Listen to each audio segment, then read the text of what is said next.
představit? Tak já se jmenuji Hana Laudátová a mám na starosti PR a marketing ve Vida Science Centru. Tak naše první otázka na vás bude, jaká vlastně byla myšlenka na založení tohoto centra a jestli se vám podařilo tuto myšlenku naplnit.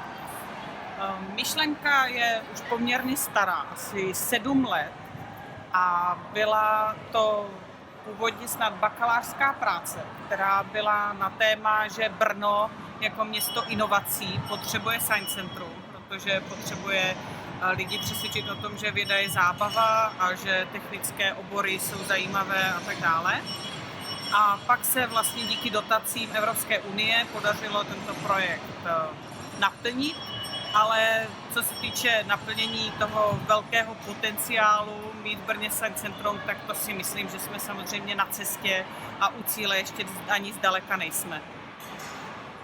Potom k minulosti Vida Centra, kdy bylo založeno? Vlastně otevřeli jsme 1. prosince roku 2014, takže v prosinci jsme měli 2 roky a už předtím se 3 roky pracovalo vlastně na tom projektu a Science Centrum se připravovalo. Kolik návštěvníků měsíčně máte? Loni to bylo 230 000 za celý rok a měsíčně se to velmi liší, protože asi náš nejnavštěvovanější měsíc je červen, protože to k nám jezdí školy z celé republiky, ale pak jsou měsíce jako třeba září nebo leden, kdy je ta návštěvnost třeba okolo 20 000 za celý měsíc nebo i 15, o hodně méně. Vy tady máte různé expozice, když se podívám, které z nich jsou asi nejoblíbenější? Nejoblíbenější je asi část Planeta, to je hnedka ta vstupní část, protože jsou tam nejvíc takové ty wow exponáty, je tam to zemětřesení, je tam tornádo, je tam vichřice, jsou to takové ty exponáty, ze kterých si odnesete zážitek.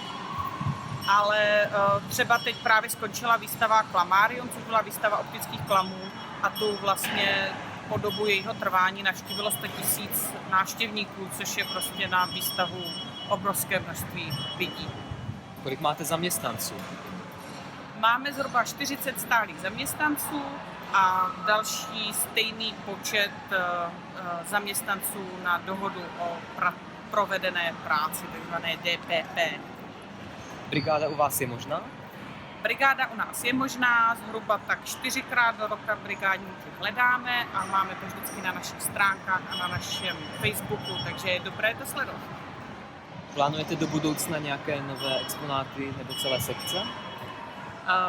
To v průběhu tohoto roku připravujeme a otevřeme až příští rok venkovní expozici, protože i část venkovních prostor nám patří, je to směrem k pavilonu A a tam by postupně měla vznikat venkovní expozice. Plánujete založit novou pobočku Vida Centra klidně v jiném městě? V jiném městě určitě ne a ani v Brně dlouhodobě nic takového neplánujeme. Science Center je v republice několik, my jsme společně v České asociaci Science Center, protože jsme vlastně vznikli ze stejné dotace, takže úzce spolupracujeme s Techmanií v Plzni, Světem techniky v Ostravě, IQ Landií v Liberci a Pevností Poznání v Olomouci. Nějaká zajímavá příhoda, která se vám tady stala, byla by? Vybavuje se mi třeba, že jediný náš živý exponát, a to mravenci ATA, kteří jsou v sekci civilizace, když je naši zaměstnanci čistili to jejich akvárium, tak to pravděpodobně ne zcela hermeticky uzavřeli, takže nám utekli mravenci a zrovna jsme začali uvádět náš nový 3D film Afrika, takže se vydali do divadla vědy podívat se na náš nový film. Dělali jste někdy nějaký dotazník nebo nějaké zhodnocení oblíbenosti u návštěvníků? Ano, dělali jsme, oslovili jsme 1800 respondentů, skončilo to vlastně v únoru minulého roku.